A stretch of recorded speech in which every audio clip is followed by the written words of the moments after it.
அனைவருக்கும் வணக்கம். உங்கள் எல்லாருக்கும் தெரியும், கடந்த வாரம் எங்களுடைய தலைவருடைய சுற்றுப்பயணம் தொடர்பாக எங்களுடைய பொதுச் செயலாளர் வந்து திருச்சியில் முதல் சுற்றுப்பயணம் ஆரம்பிக்க இருந்துச்சு. அதுக்காக எங்களுடைய பொதுச் செயலாளர் அண்ணன் ஆனந்த் அவர்கள் வந்து போன வாரம் திருச்சி கமிஷனரேட்டில் மற்றும் அது பெரம்பலூர் அரியலூர்லாம் சந்தித்து அந்தந்த போலீஸ் ஸ்டேஷன் எஸ்பி கிட்ட கடிதம் கொடுத்துருந்தாங்க. இது வரைக்கும் எங்களுக்கு எந்த அனுமதியும் தரப்படவில்லை.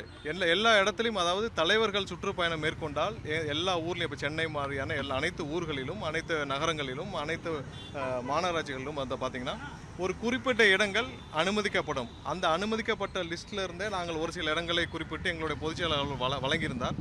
அதற்கும் அனுமதி மறுக்கப்பட்டுள்ளது. திரும்பவும் அது போலீஸோடு சேர்ந்து மீதும் அவங்க குறிப்பிட்ட மற்ற இடங்கள்லையும் கிட்டத்தட்ட ஒரு 30 இடங்கள் அவங்க குறித்து வச்சுருக்காங்க.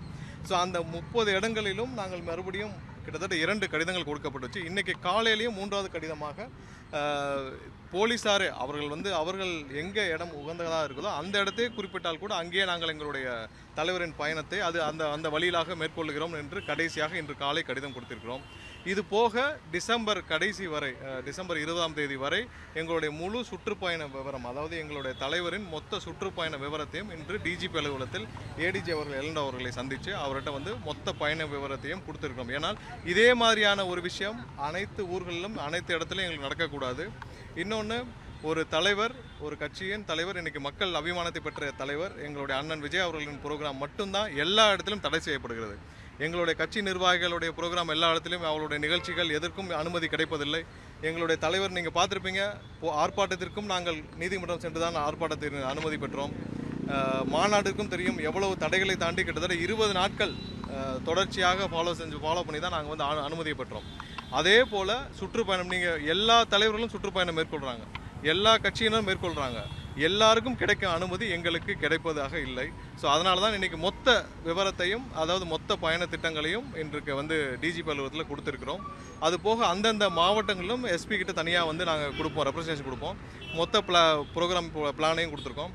இதற்கப்புறம் கண்டிப்பாக மக்களும் பார்த்து கொண்டிருக்கிறார்கள். அதாவது இன்று கட்சி ஆரம்பித்து மக்களுக்காக ஏதாவது செய்ய வேண்டும் என்று தன்னுடைய அனைத்தையும், தன்னுடைய இன்றைக்கி ஒரு கேரியரின் உச்சத்தை விட்டு வரும் எங்களுடைய தலைவருக்கு இது போன்ற இடைஞ்சல்கள் ஒவ்வொரு நாளும் வந்துட்டுருக்கு. இதை அனைத்தையும் மீறி மக்களுடைய பேராதரவு இருக்குது. அந்த பேராதரவோடு நாங்கள் அனைத்தையும் தவிடுபடியாக்கி இந்த தேர்தல் வரை மக்கள் சந்திப்பு எந்த தடையும் இல்லாமல்